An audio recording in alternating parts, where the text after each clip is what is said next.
Good day to one and all. Myself Mishti Khade, class 11 science, and I am from Kekewak Secondary School and Junior College.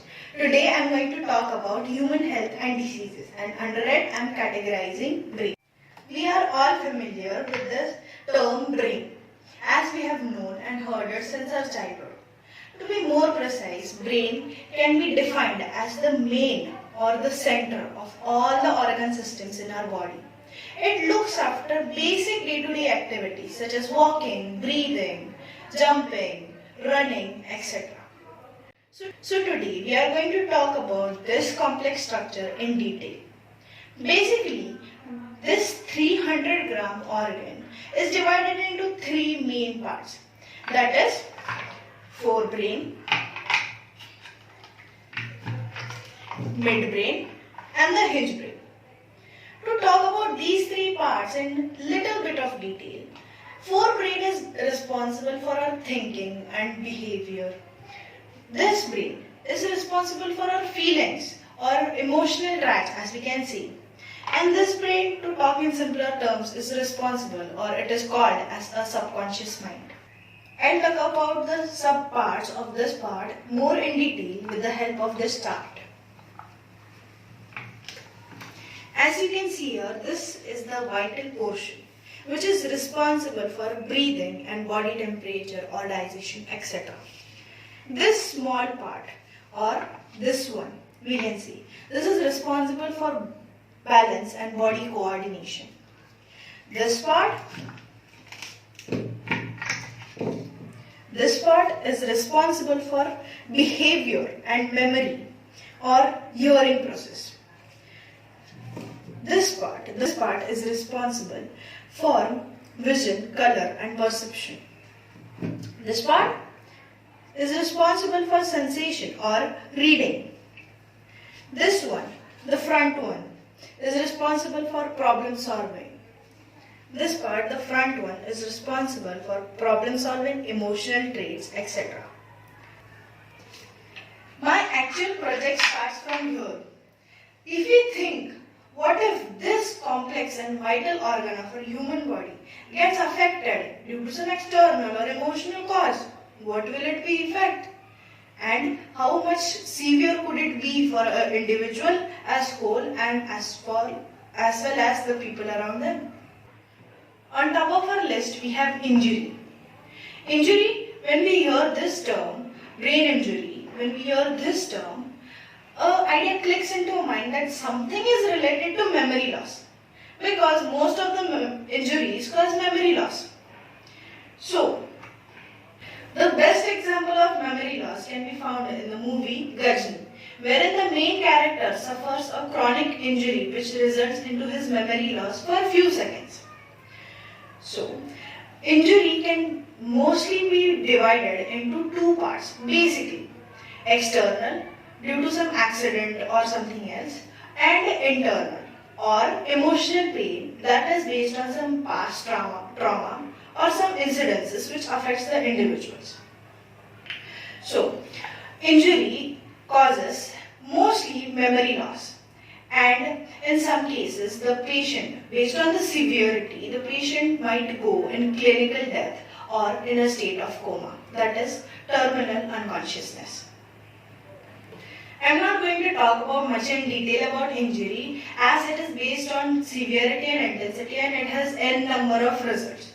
But to take an example, we can see here that as this part is based upon our memory and behavior, if this part and hearing too, and if this part gets affected, you can imagine that if severity is more, the patient can result into either a memory loss or can develop some hearing problems. Next on our list we have autism. Autism is a word which we have heard at least once in our lifetime. The most common example of autism can be seen in the most renowned movie Dhoom 3, wherein the character Salman Khan suffers from autism. But what is autism? This question can be pretty difficult to define because of its diversity of symptoms among the patients. Autism is most recently called as autism spectrum disorder, Why? Because of addition of new symptoms among the patients. But what makes autistic person different?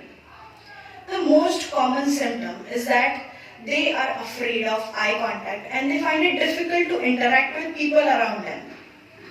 But from these many difficulties, autistic are very creative individuals and are highly intelligent. Many of the autistic persons are good at 3D modeling or minute details. So these symptoms can also be related to Savant's syndrome, which is again has a ties closely with autism. In autistic persons' brain scan, we can see that this factor, which is responsible for secretion of adrenaline, which is again responsible for fear development in humans. So we can see that this factor in the brain scan of autistic person, this factor has elongated. Okay, this factor has elongated up till here or even more, which again causes the person to develop a fear when around people and again to interact with people around them. Next on our list we have hyperthymesia. Hyperthymesia is the least known and very rarest neurological condition. Patients diagnosed with hyperthymesia are always called as humans with super memory. To check how rare it is, we have an example that only 61 people across the globe are diagnosed with this condition. These individuals, that is, those who diagnosed with hyperthymesia, they possess a super memory, as said earlier, such as they can remember a past incident, even an older incident with extreme details such as date and time. A very renowned example is Rebecca Sharrock, writer and a traveler.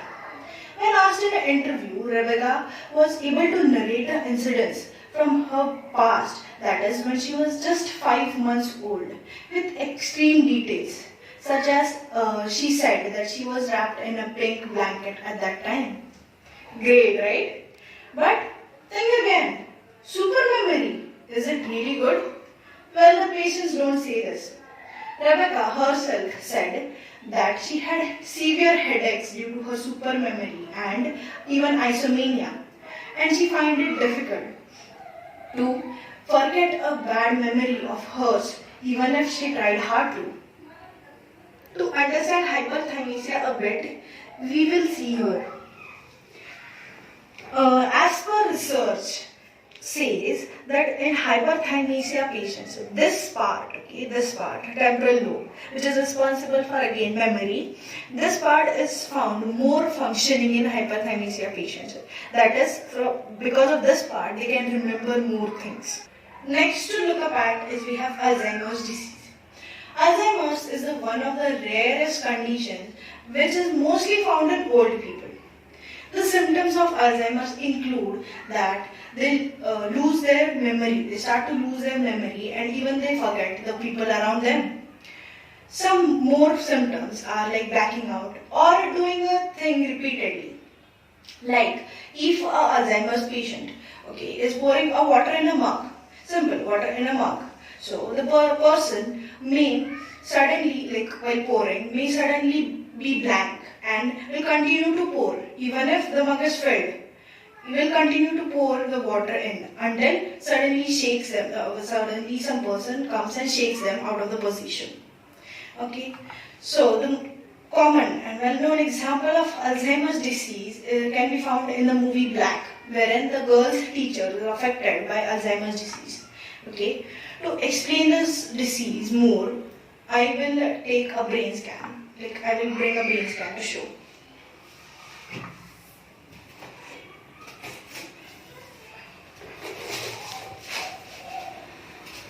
Okay, here.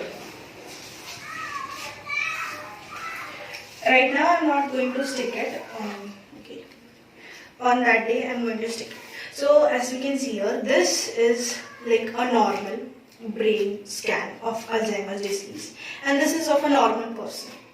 If we see, these portions are highlighted in a normal person's brain scan, this ones. Okay?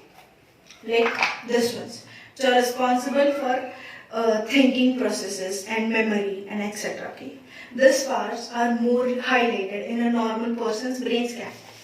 While if we compare it to Alzheimer's disease person brain scan, see the difference? These parts stop functioning slowly and slowly, increasing in the memory loss of the person. Gradually, this process is completely gradual. See, even these parts stop functioning slowly and slowly. Fifth on our list, we have psychopaths. We all have heard about serial killers or psycho killers from serials, televisions, etc. etc. These such type of people, psychopaths, they are a real threat to our society. Psychopathy falls under an antisocial personality disorder. As the name suggests, these people lack the power of creating healthy relationships with the people around them and to live in a society.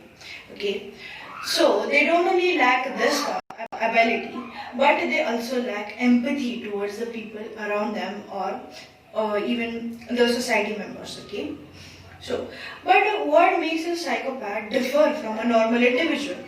To see this, let us have a look at the brain scans. If we see, this is a brain scan of a normal person and this is a brain scan of a psychopath. Okay? So in a normal person, this part is highly active as well as almost every part is highly active. Okay? This, all parts are highly active. Okay? But in a psychopath, this part, see the difference, this and this part. Okay? This part is responsible for the main factor of empathy towards others. Okay, so this part is more important because this is the most differentiating, which differentiates a psychopath from a normal person. Okay, this part is less active. Okay, this is almost we can say that it is non-functioning in a psychopath. Now we have seen the different conditions related to our brain and even the diseases. Okay. So how to take care of this vital organ? Brain needs exercise as our whole body needs. So we can either practicing fresh air walking, early morning walking, or meditations, or we can engage ourselves in new and different hobbies. The best exercise for brain can be termed as learning a new language, which helps the brain function more efficiently.